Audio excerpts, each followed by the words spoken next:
Penal por la University of San Diego. Estudió Derecho Internacional Humanitario con certificación de la Universidad Nacional de Colombia, además de estudiar Desarrollo de Negocios en la Universidad Iberoamericana. Socio fundador de la firma Santiago y Alvarado Abogados Asociados, en la que coordina diversos eventos académicos, así como la impartición de cursos referentes al sistema penal acusatorio, balística forense y tiro deportivo. Se desempeña como conductora del programa de radio Impulsando el Derecho, en la que tiene sección para analizar temas de derecho penal y en la que realiza diversas entrevistas a juristas, con todo el objetivo de cruzar conocimiento de calidad y hacerlo llegar a estudiantes de la materia, así como el público en general. Trabajó como Ministerio Público Federal en la entonces Procuraduría General de la República en el área de Subprocuraduría General de Control Regional de Procedimientos Penales y Amparo. Colaboró en el proyecto de Puentes a la Vida, en la que desempeñó como facilitadora de justicia restaurativa para el penal de Valiente. Trabajó para diversos despachos y notarías en la Ciudad de México en toda su época de pasante. Ha impartido clases, foros, talleres, congresos en Universidad La Salle, Sociedad Mexicana de Profesores de Derecho Penal, Criminología, Senado de la República y en diversas vagas y colegios para abogados. Coordinadora responsable de proyectos editoriales en Revista de Quimogénesis, en la que también es autora de diversos artículos. Ha escrito para la revista jurídica Derecho Hispanoamericano y para la revista de la Facultad de Derecho. Participó en entrevistas para el programa Impulsando el Derecho, para INAGEP TV y TV Azteca, entre otros. Muchísimas gracias, maestra Gwendolyn, por leer la semblanza curricular de la doctora Andrea Alvarado Mendoza. Doctora Andrea Alvarado Mendoza, le concedemos el uso de la palabra para que gocemos de su expertise. Adelante, por favor. Hola, muy buenas noches a todos. Los saludo con muchísimo agrado a todos los presentes, doctor Arafat, a todas las... Andrea, tiene su micrófono en silencio. Voy. Ahí está. Ahora sí me escuchan, ¿verdad? Correcto, perfectamente. Muchas gracias. Bien, pues muchísimas gracias. Les decía que muy agradecida de compartir con todos ustedes en este día. Muchas gracias al doctor Arafat, que siempre está preocupado por este tipo de eventos. Y bueno, pues les agradezco el título, sin embargo, pues todavía no llegamos a esos parámetros de doctorado. Aquí sí hay doctores presentes, pero bueno, les agradezco muchísimo la invitación. Y bueno, a mí el tema que me tocó, del cual voy a hablar el día de hoy, es aspectos importantes a considerar en el interrogatorio y contrainterrogatorio. Bien, pues básicamente los vamos a encontrar en la etapa de juicio oral. Si bien es cierto que en la audiencia inicial, si llegara a existir una intención del imputado de llevar a cabo una declaración inicial, esta tendría que sujetarse a las reglas del interrogatorio y contrainterrogatorio. Lo real es que en la audiencia inicial, este es un ejercicio que se lleva a cabo muy poco y a nivel de juicio oral es donde nosotros vamos a potencializar todas las técnicas de litigación oral y específicamente el interrogatorio, contrainterrogatorio, recontrainterrogatorio, lecturas de apoyo de memoria, lecturas para superar e evidenciar contradicción, incorporación de evidencias materiales, documentales. Todos estos elementos los vamos a ver realmente en su máximo esplendor en esta audiencia de juicio oral. Antaño, cuando hablábamos de una prueba pericial, tenía que elaborarse por escrito. Comparecía el perito ante la presencia judicial, ratificaba su peritaje. Una vez que lo ratificaba, se agregaba al expediente, se llevaba a cabo una junta de peritos y era valorada por el juez en el momento que dictaban sentencia. Esto era un trámite extremadamente burocrático. Ahora la lógica es que todas las pruebas se tienen que producir mediante interrogatorios, es decir, si llevamos a cabo una pericial, que esté que en un este informe pericial va a transitar este estatus de peritaje vía interrogatorio y contrainterrogatorio que se lleva a cabo en la audiencia de juicio oral. Si nosotros incorporamos una evidencia de corte material, es necesario que un testigo de acreditación defina cuáles son las características del mismo para poderlo asentarlo ante la autoridad judicial y obviamente que sea incorporado como evidencia material. También con los documentos. Cuando transitamos del sistema anterior nos quedamos con esa vieja idea de que el documento se producía por su propia y especial naturaleza.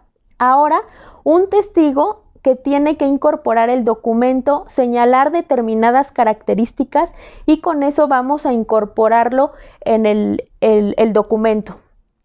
Aquí por ello tenemos la oportunidad de hablar de un principio de mismicidad de la prueba, porque tenemos que justificar que esto que encontramos en el lugar de la intervención es lo mismo que estamos presentando en el juicio oral mediante la cadena de custodia. Entonces, nuestro Código Nacional lo que hace es hablarnos de 3 circunstancias: datos de prueba, medios de prueba y pruebas. El Código Nacional contempla 4 tipos de interrogatorio. Directo, que es esa comunicación procesal que lleva a cabo el abogado con su propio testigo para obtener una información penalmente relevante.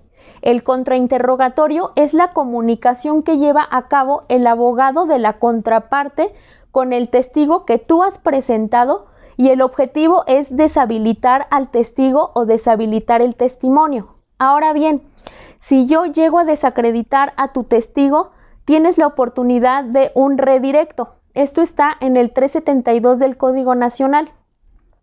El redirecto, para volverlo a habilitar o a lo que ha contestado en contrainterrogatorio, no puedes ampliarlo a otros temas, si no vendría una objeción por impertinencia.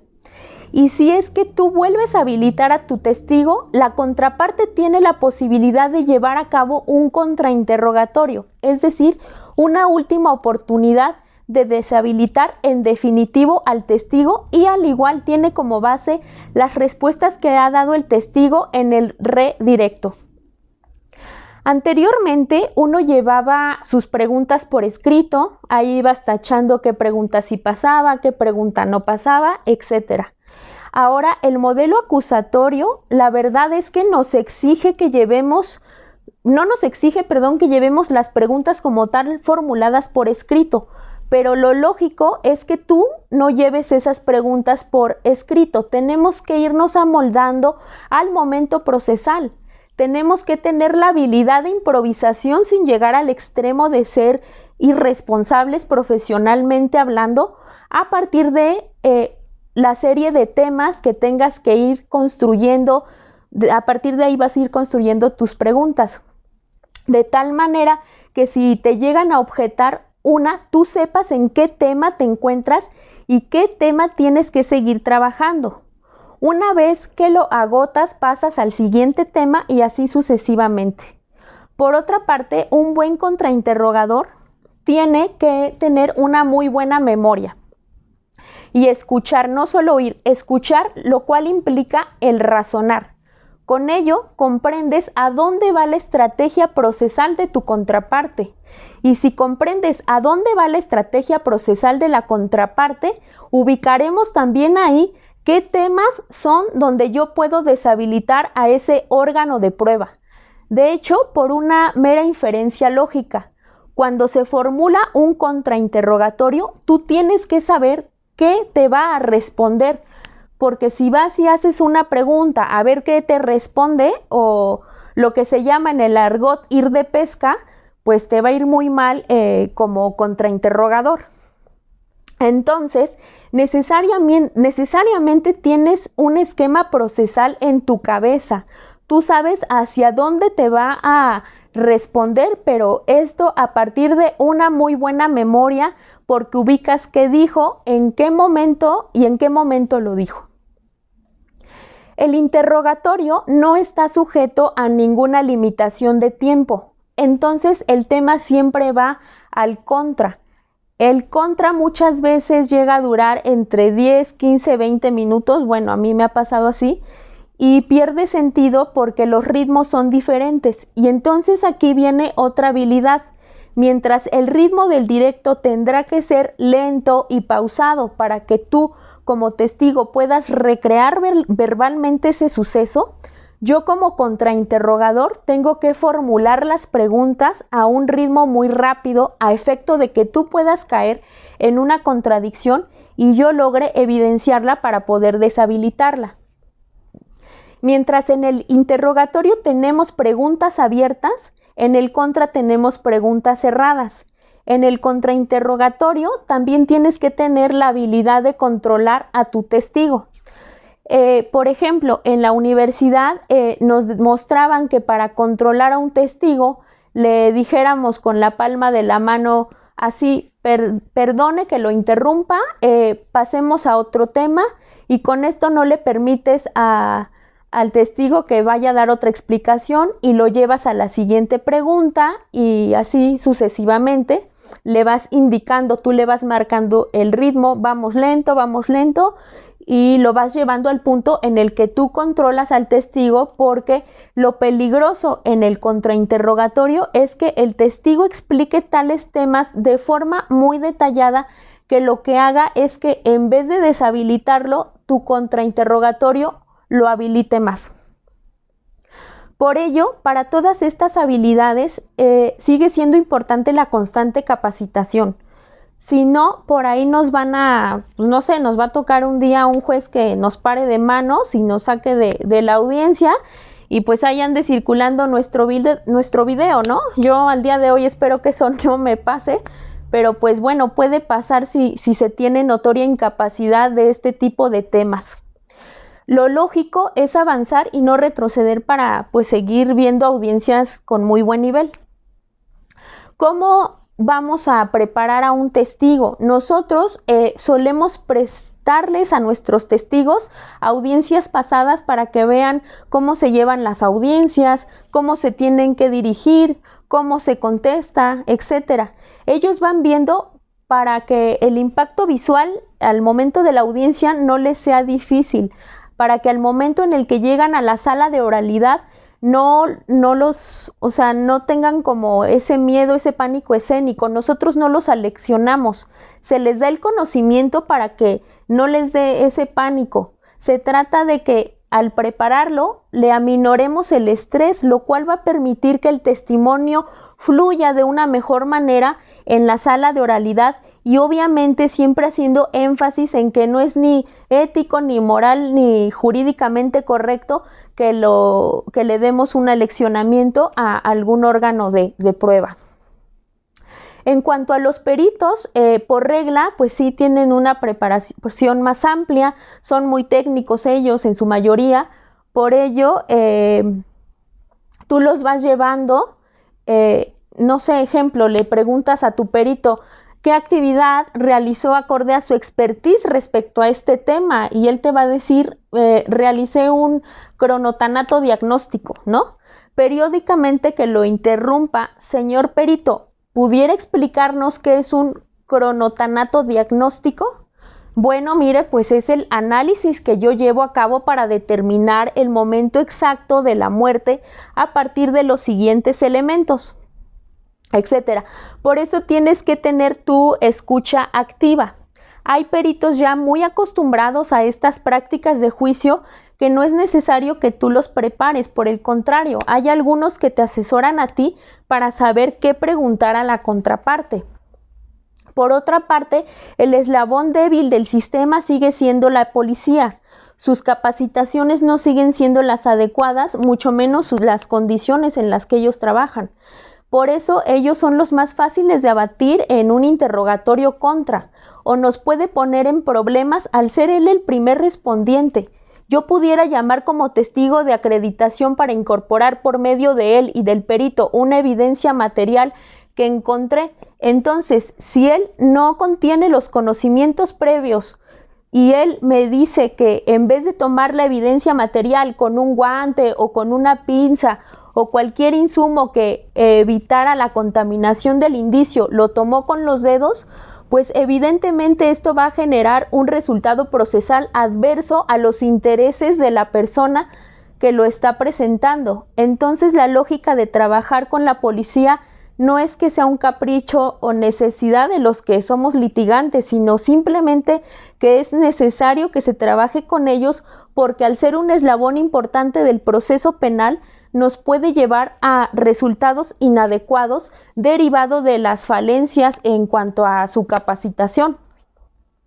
Ahora, el juez no sabe quién es nuestro testigo. Al juez le tenemos que presentar a nuestro testigo y lo que hacemos en estas preguntas tiene doble objetivo. Por una parte, que nos proporcione unos datos generales, datos privados si es que desea hacerlos de su conocimiento, públicos o reservados, pero por otra parte interesante, es que va a mitigar ese temor escénico porque ya lo preparamos, ya platicamos con él, ya vio cómo se desarrolla la actividad. Pero una cosa es ver cómo es la audiencia detrás de cámaras con estos videos que les prestamos y otra es estar ahí y llevarla a cabo. Con estas preguntas para presentar a nuestro testigo, el juez conoce de él. Posteriormente siguen preguntas que serían de acreditación, es decir, vamos a legitimar a nuestro testigo. ¿Por qué nuestro testigo puede declarar en ese juicio? Él dice que vio, él dice que oyó. Hay que ver cómo son sus condiciones visuales, cómo son sus condiciones auditivas, qué hacen sus ratos libres, si la persona ha tenido o no algún tipo de proceso en su contra. Todo esto nos va a permitir acreditar y a partir de ahí un tercer tema que es la legitimación ya no es acreditar al testigo en lo personal, sino acreditar el testimonio y una pregunta que a muchos les gusta, a otros les disgusta es la de ¿sabe usted por qué está aquí? Y a partir de esta pregunta ya lo legitimaste. Le podrías preguntar quién lo propuso como testigo, sabe de qué versa esta litis, cualquier cosa que te permita legitimarlo. El siguiente gran tema considero son las preguntas sobre los hechos que vio, dónde, cómo, a qué hora, a qué distancia y después vendrán las preguntas finales que tienen que ver con la reparación del daño, los daños que ha recibido la persona en virtud de la comisión del delito. Se le puede preguntar, por ejemplo, en el caso del Ministerio Público, ¿cómo fue su vida después de este hecho? ¿Ha llevado a cabo algún tipo de erogación? Indíquele al juez qué cantidad. ¿Cuándo fue la última vez que vio a la persona que lo dañó? Te va a decir en este momento. ¿Quiere decir que está aquí? Dígale al juez cómo viene vestida. Esta persona viene con tal ropa. Hágale el favor al juez de señalar a esta persona. Preguntas que no sean objetables en cuanto a temas. En el contra, recuerden que las preguntas son cerradas. Aquí tenemos que ubicar temáticamente en dónde vamos a llevar a cabo la deshabilitación. Si vamos a llevarla a cabo tratándose de la acreditación, entonces vamos a trabajar temas propios de deshabilitar a la persona o a la legitimación. Vamos a deshabilitar a la persona o sobre los hechos. Vamos a deshabilitar al testimonio. Entonces, tú cuando narras un hecho lo haces por algunas características. Primero, tu percepción, tú percibes algo, tú recuerdas algo. Según la característica, la memoria, entonces, tú percibes, tú estás recordando, pero puede ser que la percepción o que en la percepción haya un equívoco, o puede ser que en la memoria haya una falencia. Entonces, estos dos temas nos están indicando todo, porque puedo yo llevar a cabo una narrativa de hechos, pero mi percepción fue inadecuada. Yo lo observé mal, porque las condiciones de visibilidad, la distancia, no eran las idóneas, o por ser que mi memoria esté fallando, en razón de que han pasado 5, 7 o 10 meses y ya no recuerdo yo igual lo que pasó hace 10 meses que lo que sucedió ayer, por ejemplo. Vas viendo estos detalles y sobre esto vas construyendo temas. Aquí algo interesante Si yo como litigante presento a mi testigo está cometiendo errores al momento que declara, si yo lo dejo pasar, lo que va a suceder es que va a venir una lectura para evidenciar una contradicción expresa o por omisión, y yo lo que tengo que hacer es una lectura para superar contradicción con la técnica de confronta. Confirmo, acredito, confronta, abandona. Para los efectos de que si esto se llega a materializar un contrainterrogatorio, nuestra contraparte no pueda potencializar y deshabilitar a nuestro testigo con la falencia que ha cometido en cuanto a memoria se refiere. En cuanto a la habilidad de escuchar en los contrainterrogatorios, las objeciones son incidencias que tienen como objetivo evitar se planteen preguntas contrarias a derecho. Yo hago una pregunta, esa pregunta la vas a objetar para que el testigo no conteste porque esa pregunta está muy mal formulada, y ahí vamos al 373 del Nacional, que dice no preguntas compuestas, no ambiguas, no argumentativas, no conclusivas, ya lo decía nuestro anterior ponente. También son objetables las que coaccionan y legitiman al órgano de prueba, o las que ofenden. Pues mi conclusión es que hablar de interrogatorio y contrainterrogatorio son estrategias que permiten poner al servicio de la oralidad esta administración de justicia que tenemos que seguir abonando y preparándonos día a día, y pues bueno, con la constante capacitación, yo siempre lo he dicho. Muchísimas gracias. Maestra Andrea Alvarado Mendoza, muchísimas gracias por este tema tan interesante que nos ha compartido todas esas habilidades que en un momento platicaremos. Aquí tengo dos preguntas, si usted me lo permite, por favor. Usuario de Zoom nos dice, en un incidente de nulidad, para desahogar unas testimoniales, ¿tenemos que exhibir las preguntas que se formularán por escrito o solo mencionar los hechos de los cuales versará el interrogatorio? Sí se puede mencionar las preguntas que se formularán por escrito.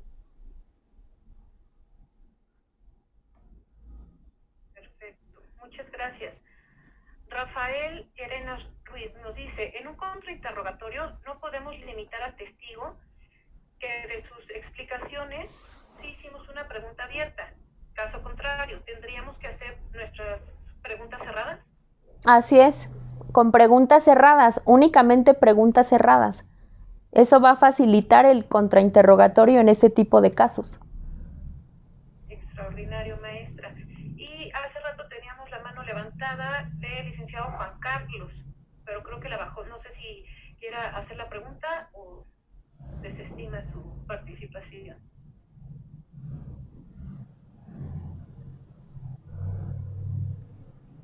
Perfecto, muchas gracias. Pues bueno, no tenemos más preguntas. Adelante, Lázaro, por favor. Licenciado Lázaro, adelante.